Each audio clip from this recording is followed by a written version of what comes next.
Olá, pessoal. Eu sou a professora Brunella e hoje nós teremos mais uma aula de biologia. O tema da nossa aula de hoje é vírus. Nesse caminhar, nós iremos estudar os vírus, bem como suas características gerais, reprodução e principais viroses. Abaixo aqui nós temos a imagem do SARS-CoV-2, o causador da Covid-19. Vírus? Que coisas são essas? Nunca ouvi falar. Já sei, são vírus de computador, aqueles da internet e dos pendrives. Os vírus que iremos estudar são reais e não virtuais, como os de computadores. São também extremamente pequenos e podem causar doenças. Bem, pessoal, nós vimos essas charges, né, para perceber o sentido da palavra vírus que nós vamos trabalhar, né? É o vírus da biologia. Seres minúsculos capazes de infectar células.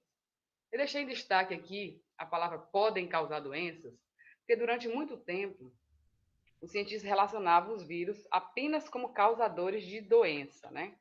Mas descobriu-se há pouco tempo, em 1997, um pesquisador japonês, que descobriu um vírus simbionte, ou seja, né, inofensivo, que estabelece uma relação não doentia, não parasita, em humanos, que foi chamado de vírus TT.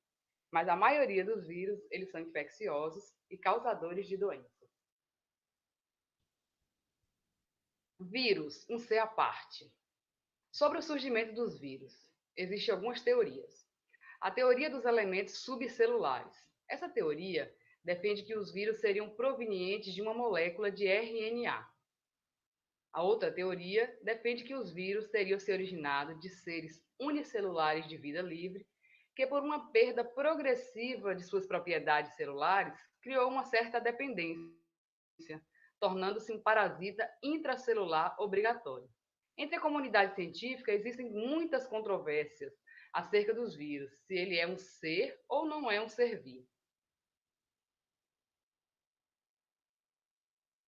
A palavra vírus vem do latim e significa veneno. Os vírus são seres muito pequenos, algumas vezes ainda menores que bactérias. Eles só podem ser vistos ao microscópio eletrônico e não são incluídos em nenhum dos 5 reinos, sendo diferentes dos demais seres vivos. Os vírus eles não podem ser vistos ao microscópio óptico. Embora essas doenças virais não sejam novas, os vírus só foram identificados possivelmente no século XX, após a invenção do microscópio eletrônico.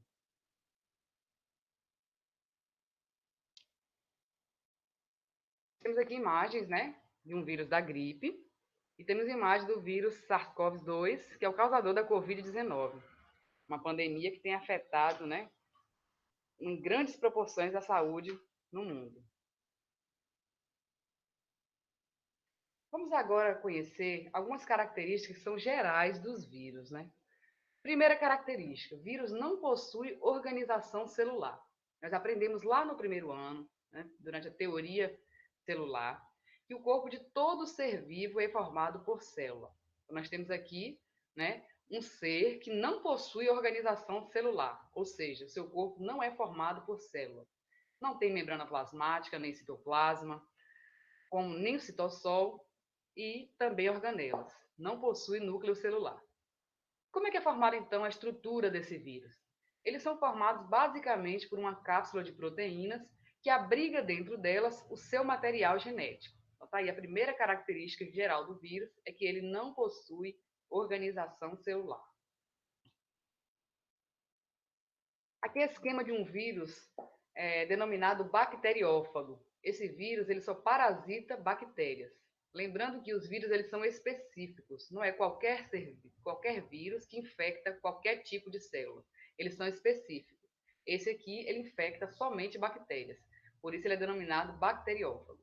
Observe no desenho a estrutura do corpo desse ser. Estrutura 1 aqui, nós temos a cabeça desse vírus chamado bacteriófago.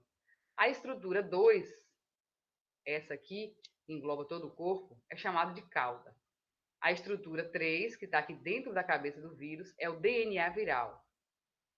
Estrutura 4, capsídeo, é a cápsula de proteína. 5, colar. 6, bainha. 7 são as fibras, observe aqui que nós temos várias fibras. 8, espículas. E 9, a placa basal. Então, está aí basicamente a estrutura, né, de um vírus chamado bacteriófago, o vírus que infecta bactérias. Esse aqui é um outro esquema do vírus da gripe, né? Aqui do lado de fora nós temos a cápsula proteica e dentro dela nós temos o material genético desse vírus.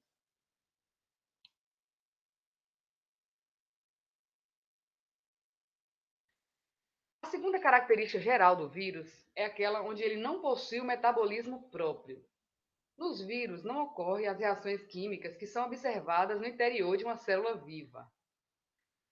Fora de uma célula hospedeira, ele não tem nenhuma atividade, eles são inertes e podem até formar cristais como os minerais. Então, uma das principais características que divide a comunidade científica se o vírus ele é ou não vivo, seria essa de não possuir o metabolismo próprio. Um vírus ele precisa invadir uma célula, ele precisa ser um hóspede dentro de uma célula, para que ele exerça alguma atividade. Se ele não infectar, se ele não invadir essa célula, ele é inerte. Ele pode até formar cristais, é como se fosse uma pedrinha ali, né? Sem reação nenhuma. Então, para que o vírus possa adquirir características de um ser vivo, ele precisa infectar, ele precisa invadir uma célula. Por isso, ele é denominado parasita intracelular obrigatório. A próxima característica dos vírus é aquela em que eles só se reproduzem dentro de células vivas, por isso eles são denominados parasitas intracelulares obrigatórios. São parasitas de seres vivos diversos, como plantas, animais e bactérias. Eles podem se reproduzir à custa do material que encontram somente em células vivas. Fora de uma célula hospedeira, ele se mantém absolutamente inerte. Então, não tem, fora de uma célula, ele não tem metabolismo próprio e eles não conseguem se reproduzir também. Como é que os vírus se reproduzem, então? Nós temos aqui um esquema que vai mostrar o ciclo de reprodução de um vírus bacteriófago. Eu tenho aqui, inicialmente, uma célula de uma bactéria e aqui, próximo a ela, eu tenho um vírus, o bacteriófago, o vírus que vai infectar essa célula. Ele vai entrar em contato com a bactéria e vai injetar o seu material genético, que é esse que está aqui de cor vermelha.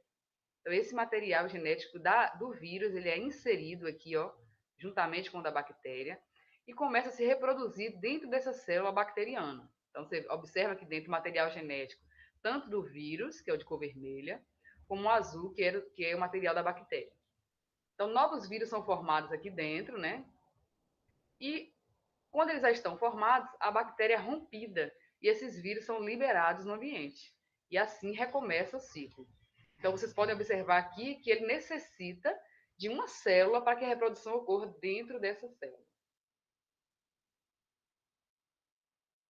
E na aula de hoje nós podemos observar as seguintes diferenças entre os vírus e os outros seres. O ser vivo, o corpo dele é formado por célula, possui célula. Vírus não possui célula. Um ser vivo ele possui o metabolismo, dentro dele está ocorrendo várias reações químicas. Vírus não possui metabolismo próprio, ele precisa invadir uma célula e assim ele vai realizando as atividades dele. O ser vivo não depende de outro organismo para se reproduzir. Já os vírus, eles são parasitas intracelulares obrigatórios. Bem, pessoal, nossa aula de hoje é para mostrar as características gerais do vírus, conhecer um pouco sobre esse ser. Na segunda parte, nós iremos tratar das doenças causadas por vírus. Até a próxima!